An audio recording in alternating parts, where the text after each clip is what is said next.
the Bulldogs hold off Wisconsin, so the Badgers' season is over. 61-54 is the final, and the issue was pretty clear-cut for Wisconsin. They just couldn't make shots. 30.4% from the field for the Badgers. They were 7 of 29 behind the arc. More than half of their attempts in this game were three-pointers. And you look beyond the box score, the first half really was when this game was decided, and the points off turnovers, and that is just a shocking number, 15-1 in favor of Butler. They had 7 steals to none for the Badgers, so really just turned the tables on this Wisconsin team, doing to the Badgers what they do to so many teams. Let's break it down a little bit, guys. I'll start with you, Jimmy, the Principal Financial Group edge to the game in this one.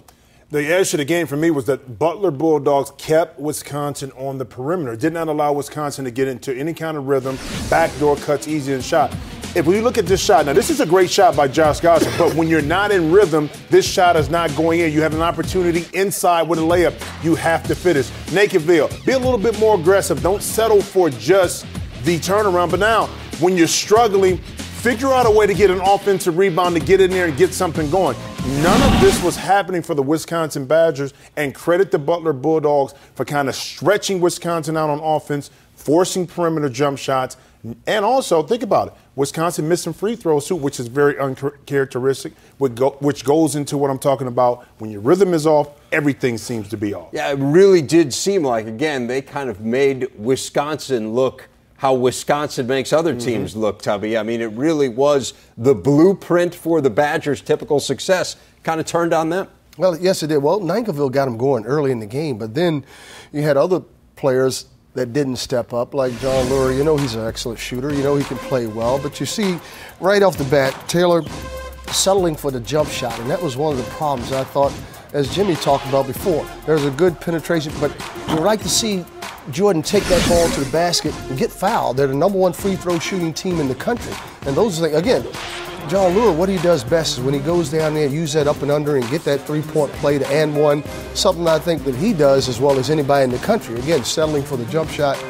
And those were the areas that I think when you're struggling, as Jimmy mentioned before, you've got to find ways to manufacture points. They did late in the game by pressing and creating some turnovers and getting some easy baskets and attacking the basket. And that's where I thought that's what cost them the game. Lure just 1 of 12 from the field, kind of to your point. Was this just a bad matchup for Wisconsin, in your opinion, Coach? Well, I think Butler's been there before. They're a very experienced team. When you look at Shelvin Mack and Howard and Van Sant, those are familiar names from last year's championship run. So, and let's face it, the Badgers are a pretty young team. They're not as seasoned as you would think. Other than John Lure, they don't have a lot of senior veteran players. So now, but they'll be a team to be reckoned with, of course, in the Big Ten and in the future as well. For me, it was a bad matchup from this perspective, is that both teams were evenly matched by the way they played.